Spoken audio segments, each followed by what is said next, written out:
There you go. Hi, good morning. Welcome to our Filipino channel. Adventure, Filipino adventure. We'll get it right. So, first impressions of Moabwa is we got in yesterday. It was raining, but wow, the tourists. We've been all over the Philippines, and the places I thought were touristy places, like where the whale sharks were, and that was pretty touristy. But I was really surprised at how many foreigners are here in Moabwa. Personally, I never hear about Moabwa being, you hear Boracay, Yeah. Boracay and Cebu, Kalangaman Island, Malapascua. But it seems like Moabwa is the place to be. So many foreigners, Germans, Chinese, Koreans. So we'll get out and try to see a little bit more of the town right now. We're taking a slow morning. But I wanted to talk about some travel tips for if you're coming over to the Philippines, things to make your trip a little easier. First, you don't have to speak the language. They speak English.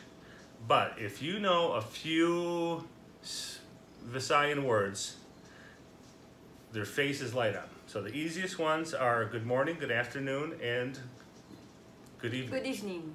Okay, so maayang, or you're going to say mayang. Maayong buntag. If there's two vowels in a row, you pronounce each one. So it's M-A-A-Y? Oh.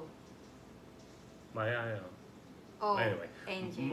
mayan buntag. You can just say mayan or maayan. Buntag is good morning. And I tell you what, if you say that to somebody walking down the street or somebody at the counter, they say, mayan buntag. Oh, their faces light up. Of course, then they might think that you speak Cebuano and they'll start talking to you, but you just say, no, that's all I know. And good afternoon is mayang hapon.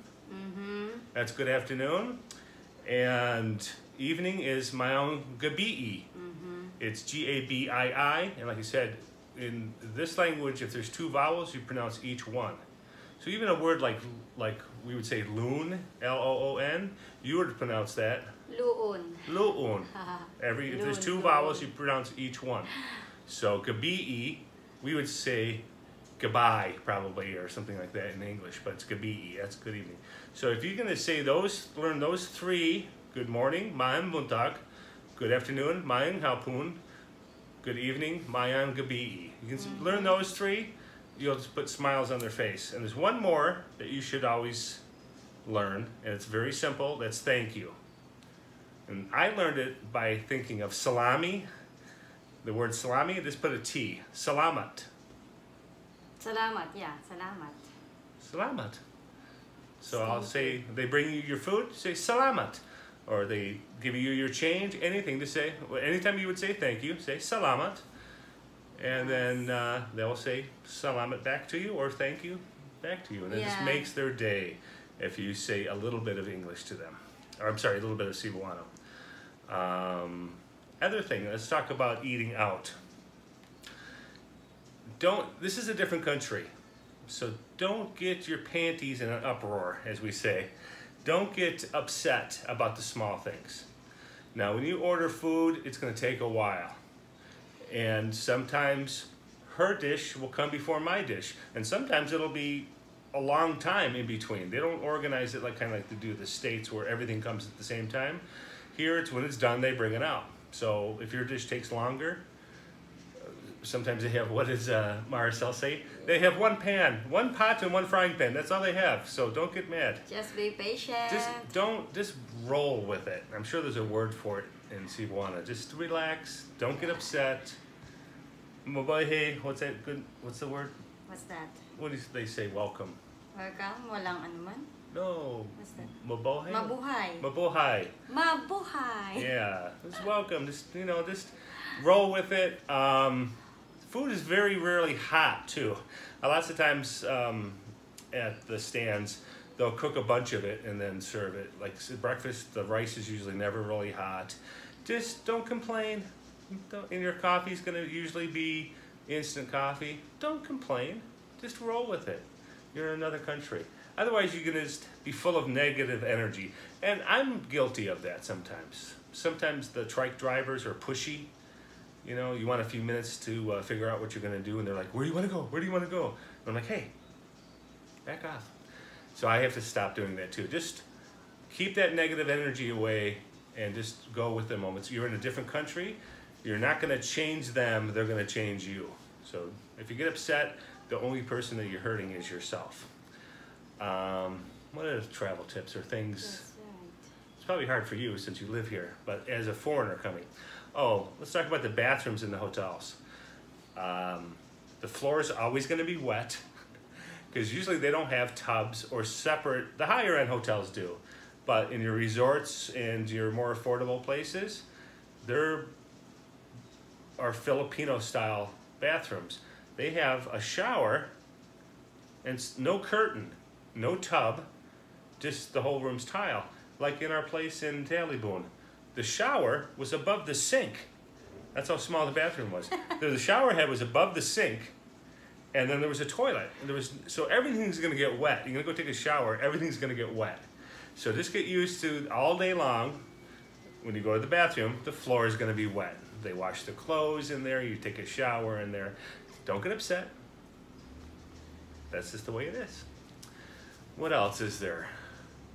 So I think learn the language, not language, just learn a few words. Learn a basic language. It'll make a huge difference. The smiles on their faces are worth it. And it's an easy few words to learn.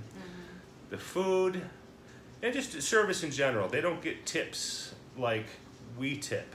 So the waitresses aren't working on to make you happy. They're just there working. They get like $4 or $6 a day for the whole day to work. And we don't, States we tip 20%. Here it's a fraction of that. So we'll have like an 800 peso dinner, which is about $16. And she'll leave 20 to 50 pesos.